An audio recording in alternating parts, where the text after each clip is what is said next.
మిత్రులారా, చాలా విలువైన విషయాలు ఈరోజు ఇక్కడ చర్చించడం జరుగుతూ ఉన్నది. మరి ఈరోజు కేవలం ఒక 10,000 కుటుంబాలకు మాత్రమే నష్టం జరుగుతుంది అని గౌరవ ముఖ్యమంత్రి రేవంత్ రెడ్డి గారు పదే పదే ప్రస్తావిస్తూ ఈ మూసీ సుందరీకరణలో జరగబోతున్న కొలేటరల్ డ్యామేజ్ అంటే ప్రజల జీవితానికి నష్టం ఏదైతే జరుగుతుందో ఆ నష్టం చాలా చిన్నదిగా చూపిస్తూ తెలంగాణకు లక్షల కోట్ల సంపద రాబోతుంది అని చెప్పి ఏదైతే ప్రచారం చేస్తున్నారో ఆ ప్రచారం కేవలం లక్షల కోట్ల రూపాయలు దండుకోవడానికి చేస్తున్న ప్రచారమే అని చెప్పి ఆధారాలతో సహా మరి ఈరోజు నిరూపించే ప్రయత్నం ఇక్కడ విద్యార్థి సంఘాల ద్వారా జరుగుతున్నది. చాలా ఆనందంగా ఉన్నది. నిజానికి ఎప్పుడూ విద్యార్థి సంఘాలు ఈ విధమైన రౌండ్ టేబుల్ సమావేశాలు పెట్టాల్సి ఉండే. కేవలం మూసీ సుందరీకరణ మీద మాత్రమే కాదు, గాజాలో జరుగుతున్న యుద్ధం మీద కూడా రౌండ్ టేబుల్ పెట్టాల్సి ఉండే. అదేవిధంగా ఈరోజు అమెరికా ఇరాన్ మధ్యలో జరుగుతున్న యుద్ధం తద్వారా ప్రపంచం మీద మరి ముఖ్యంగా పేద ప్రజల మీద జరుగుతున్న ఏదైతే దుర్మార్గం ఉందో వాళ్ళ జీవితాలు ఎట్లా శిథిలమైపోతున్న యుద్ధాల వల్ల మరి దాని గురించి కూడా రౌండ్ టేబుల్ పెట్టాల్సి ఉండే. 6 గ్యారంటీల మీద కూడా విద్యార్థి సంఘాలు రౌండ్ టేబుల్ పెట్టాల్సి ఉండే. అదేవిధంగా 8,000 కోట్ల బకాయిలు ఏవైతే ఉన్నాయో 10,000 కోట్ల బకాయిలు వాటి మీద కూడా రౌండ్ టేబుల్ సమావేశం పెట్టాల్సి ఉండే. 127 మంది విద్యార్థులు విగత జీవులుగా మారింది.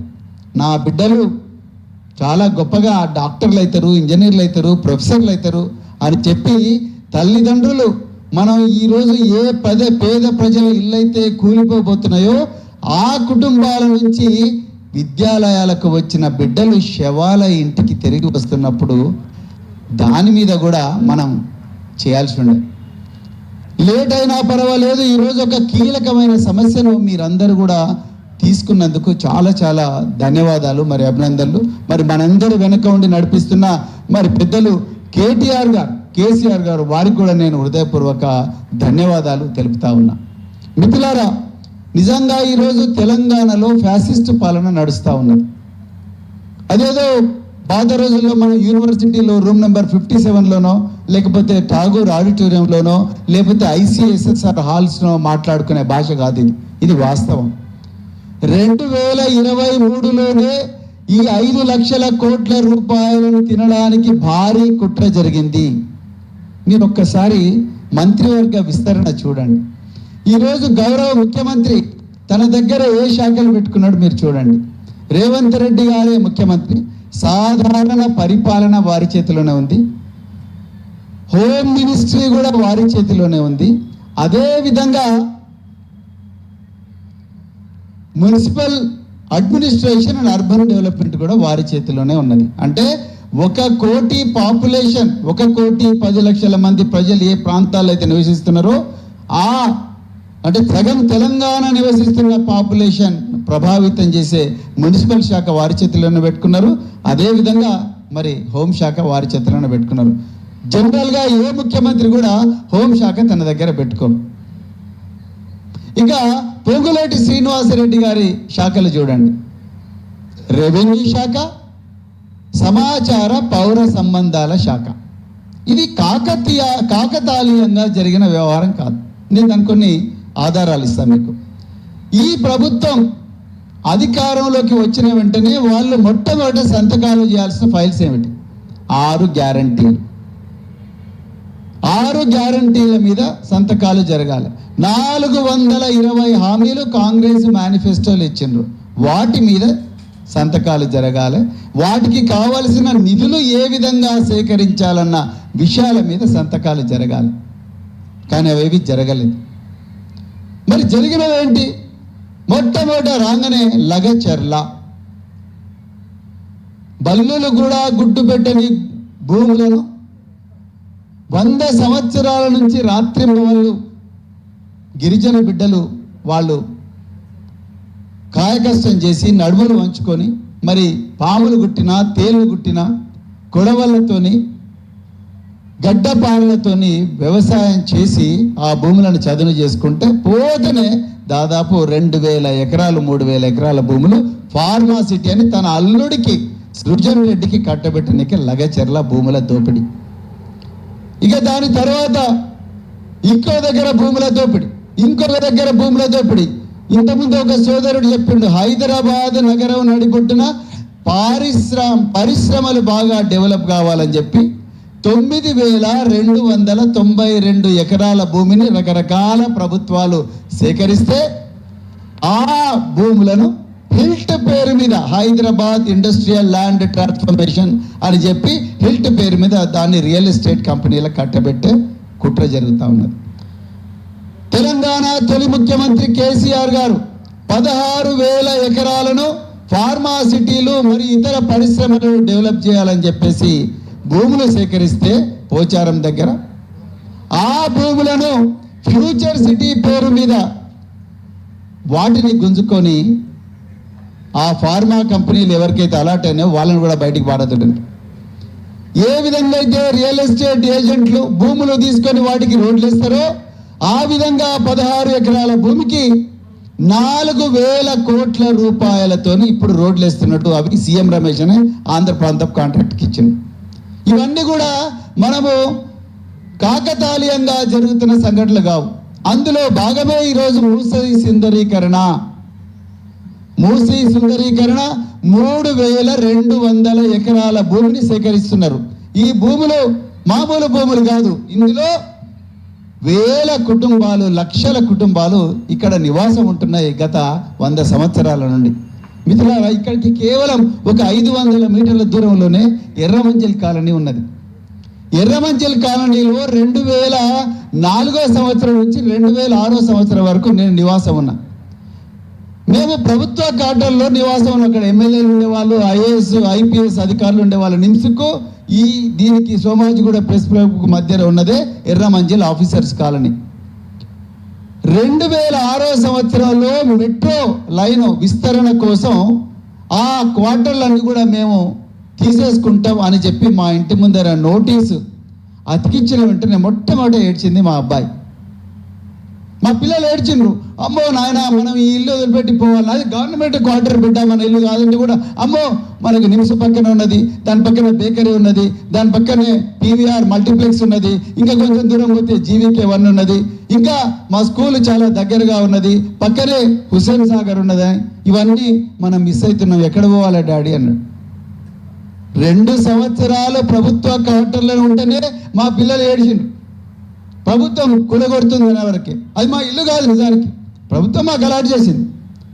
అప్పుడే మాకంత అటాచ్మెంట్ వచ్చిందంటే మీరు 100 సంవత్సరాల నుండి ఈ పేద ప్రజలు ఈ 3,200 ఎకరాల్లో తరతరాలుగా బతుకుదెరువు కోసం, ఇంతకుముందు మన గిరిజన శక్తి బిడ్డ చెప్పినట్టుగా బతుకుదెరువు కోసం ఇక్కడికి వచ్చి మరి చిన్న చిన్న రేకుల షెడ్లలో ఉండి వాటిని చిన్న మిద్దెలుగా కట్టుకొని ఇల్లుగా కట్టుకొని ఉంటున్నారు. వాళ్ళ ఇల్లు రాత్రికి రాత్రి తీసేస్తే ఎట్లా? మన కేటీఆర్ గారు హిమాయత్ సార్ దగ్గర పెద్ద ప్రజెంటేషన్ ఇచ్చారు, అద్భుతమైన ప్రజెంటేషన్, చాలా గొప్ప ప్రజెంటేషన్. 16,000 కోట్లతోని ఒక్క ఇల్లు కూడా కూలగొట్టకుండా మూసీని, జీవం లేని మూసీకి ఏ విధంగా పునర్జీవం ఇచ్చిండ్రు అనే దాని మీద అద్భుతమైన ప్రజెంటేషన్.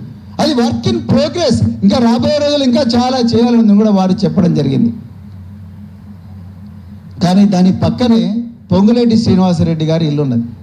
మేము హిమాయత్ సాగర్కి పోతుంటే రైట్ సైడు హిమాయత్ సాగర్ చెరువుకు ఆ రోడ్డుకు మధ్యలో పొంగులేటి శ్రీనివాసరెడ్డి గారి 2, 3, 4, 5, 6, 10 ఎకరాల బంగ్లాలో ఆయన ఉంటున్నాడు.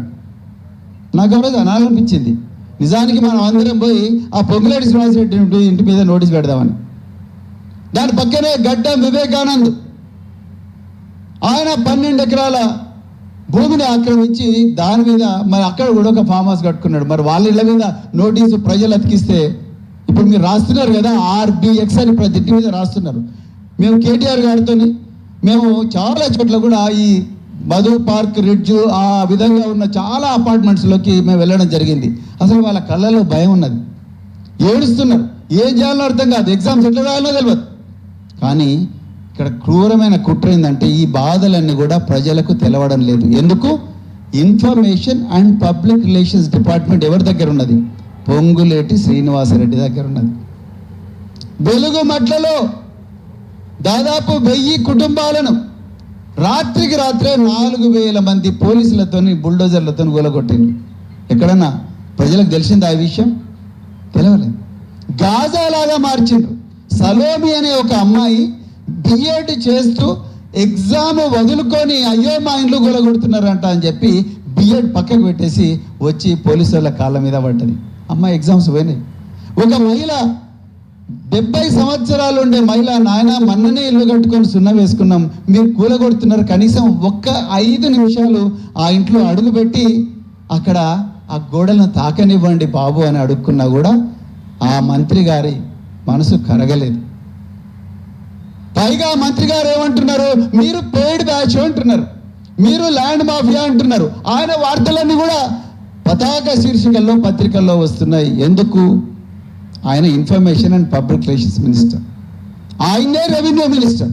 నేను డాక్టర్ దాసోజీ శ్రవణ్ గారు కొత్వాల్ కూడా, అదేవిధంగా వట్టినాగులపల్లిలో ఈ మంత్రి పొంగులేటి శ్రీనివాసరెడ్డి గారు అక్రమంగా మైనింగ్ చేస్తుంటే అక్కడికి పోయినాం మేము. రాత్రికి రాత్రి రాఘవ కన్స్ట్రక్షన్ అనే బోర్డు ఉన్న కంటైనర్ను రాత్రికి రాత్రి దాని మీద నీళ్లు రంగేసి తెడిపేసిండ్రు. ఒక మంత్రి చేయాల్సిన పనేనండి?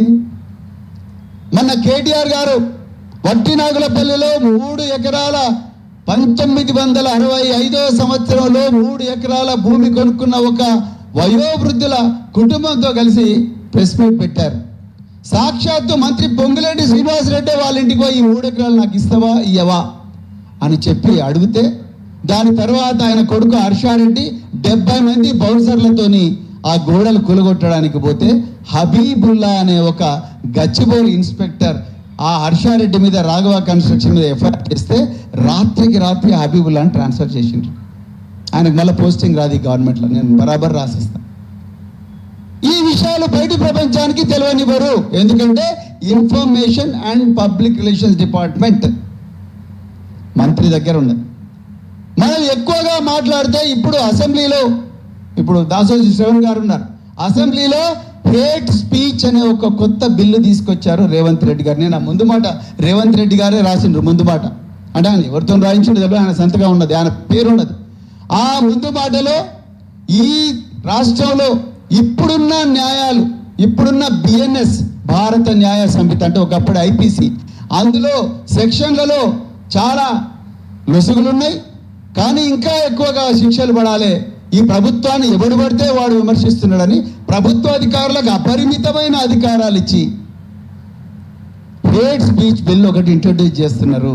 అంటే రేపు మీరు ఈ మూసీ బాధితుల మీద మాట్లాడలేరు, అక్కడ జరుగుతున్న విధ్వంసం మీద మాట్లాడలేరు. రేపు 3200 ఎకరాల భూమిని ప్రభుత్వం ఆక్రమించుకొని ఆ 12,000 కుటుంబాలను నిరాశ్రయం చేసి అవన్నీ కూడా ఒక మెగా కృష్ణారెడ్డికో, ఒక రాఘవ కన్స్ట్రక్షన్కో, ఒక నవయుగ ప్రాజెక్టుకో, లేకపోతే అంతర్జాతీయ సంస్థలకు ఇచ్చి పేద ప్రజలందరినీ కూడా ఇంకెక్కడో జవహర్ నగర్, గబ్బిలాలపేట, జవహర్ నగరు, లేకపోతే దమ్మాయిగూడ డంపింగ్ యార్డ్లకు పంపించి ఆ పిల్లల జీవితాలను, ఆ కుటుంబాల జీవితాలను విధ్వంసం చేస్తే దాని గురించి ఎవ్వరూ మాట్లాడకూడదని చెప్పి హేట్ స్పీచ్ బిల్ తీసుకొచ్చాడు.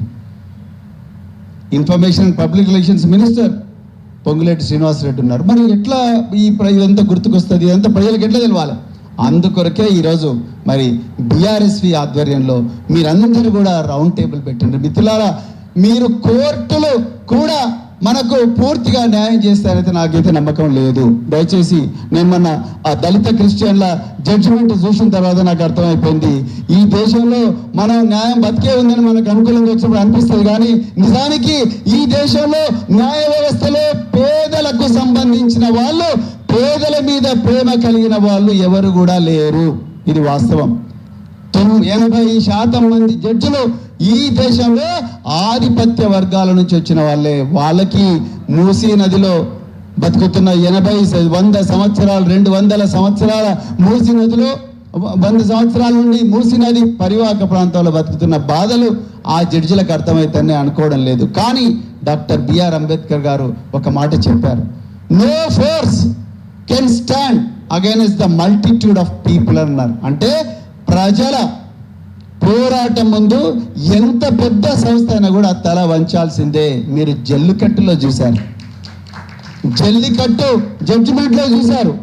వేల సంవత్సరాల నుంచి మేము జల్లికట్టు పండుగ చేసుకుంటున్నాం, 100 సంవత్సరాల నుంచి మా కల్చర్లో భాగం. మీరెవరు ఆ జడ్జిమెంట్కు వ్యతిరేకం అంటే ప్రజలందరూ కూడా రోడ్డు మీదకి వచ్చి మెరీనా బీచ్లో నిలబడితే సుప్రీంకోర్టు తన వ్యాఖ్యలను వెనక్కి తీసుకున్నది. అయ్యప్ప దేవాలయం శబరిమలలో మహిళలు కూడా పోవాలి అంటే ఇది మా ఆచారం కాదని ఆ భక్తులందరూ కూడా ముందరికి వస్తే జడ్జిమెంట్ వెనక్కి తీసుకున్నది. లేటెస్ట్గా యూజీసీ రెగ్యులేషన్స్, యూజీసీలో కొత్త రూల్స్ వచ్చే వరకే ఆ రూల్స్కు వ్యతిరేకంగా విద్యార్థులందరూ కూడా రోడ్ల మీదకి వస్తే యూజీసీ రెగ్యులేషన్స్ ప్రభుత్వాలు వెనక్కి తీసుకున్నాయి. వ్యవసాయ రైతులకు వ్యతిరేకంగా 2022లో నరేంద్ర మోడీ ప్రభుత్వం నల్ల చట్టాలు తీసుకొస్తే పంజాబ్ రైతులందరూ కూడా 100 రోజులకు పైగా ఢిల్లీలో పోరాటం చేస్తే రాత్రికి రాత్రే నరేంద్ర మోడీ ఆ 3 నల్ల చట్టాలు వెనక్కి తీసుకున్నాడు.